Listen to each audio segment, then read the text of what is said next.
সবসময় একই রকম ঝোল আর ঝাল মাছের ভালো লাগে না, তাই আজ নতুন কিছু ট্রাই করলাম। চলো তোমাদের সঙ্গে শেয়ার করি। তো এখানে আমি নিয়েছি রুই মাছের 3টে পিস। তো আমাদের বাড়িতে 3জন, সেই জন্য আমি 3টে নিয়েছি, তোমরা বেশিও নিতে পারো।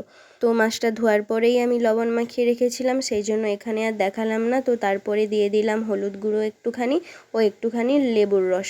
তো দিয়ে ভালো করে মাছটা কিছুক্ষণ ম্যারিনেট করে রেখে দেবো। এপিঠ ওপিঠ ভালো করে মাখিয়ে নেব হলুদ ও লেবুর রসটা দিয়ে কিছুক্ষণ ঢাকা দিয়ে রেখে দেব।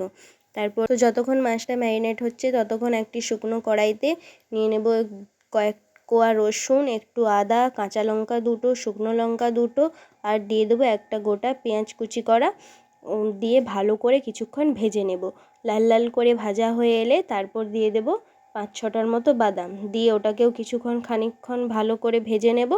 তো ভালো করে লাল লাল করে ভাজা হয়ে গেলে ওটাকে তুলে রাখবো। তারপর অন্যদিকে অন্য একটি কড়ায় তেল গরম করব, ভালো পুরো হাই ফ্লেমে তেল গরম করে মাছগুলোকে ভালো করে ভেজে নেব। লাল লাল করে এপিঠ ওপিঠ করে আমি ভেজে নিয়েছি কড়া করে। তো আমাদের বাড়িতে একটু কড়া মাছ ভাজাই পছন্দ করে, সেই জন্য আমি কড়া করে ভেজেছি। তোমরা চাইলে হালকা করেও ভাজতে পারো। তো ভালো করে মাছগুলোকে ভেজে নেব।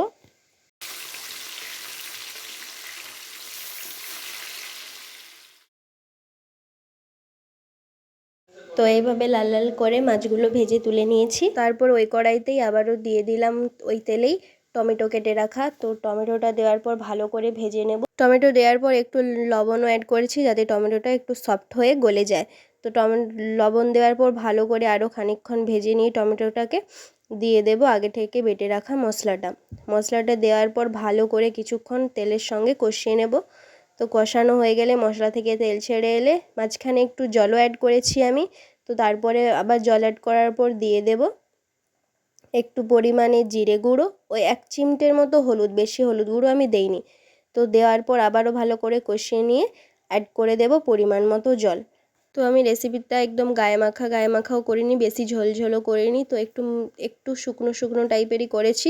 তো তোমরা চাইলে বেশি পরিমাণে জল দিয়ে এটাকে ঝোলও বানিয়ে নিতে পারো। তো ঝোল হলে একটু টেস্টের তো ফারাক থাকবেই, যেহেতু সেটা ঝোল আর এটা আমি মাখা মাখা টাইপের করছি। তো তারপর পরিমাণ মতো জল দিয়ে কিছুক্ষণ ঝোলটাকে ফুটিয়ে নেব। তো ঝোলটা ফুটে উঠলে একটুক্ষণ ধরে তারপরে দিয়ে দেব ভেজে রাখা মাছটা দেওয়ার পর এপিঠ ওপিঠ উল্টে মাছটার সঙ্গে ঝোলটাকে কিছুক্ষণ ফুটিয়ে নেব। তো একটু মাখো মাখো ভাবে এসেলে গায়ে গায়ে, তো তারপর গ্যাসের ফ্লেমটা অফ করে দেব। তো মাঝে আমি একটু লেবুর রস চিপে দিয়েছি, তো সেটা বলতে মনে ছিল না। তো তারপরে গ্যাসের ফ্লেমটা অফ করে নামিয়ে নিলেই রেডি আমাদের রুই মাছের রেসিপি। তো তোমরা বাড়িতে একবার অবশ্যই বানিয়ে, একদম অনুষ্ঠান বাড়ির মতো খেতে হয়। যারা মাছের গন্ধে নাক ছিটকে নেয় তারাও এই রেসিপিটা অবশ্যই খেতে পারবে।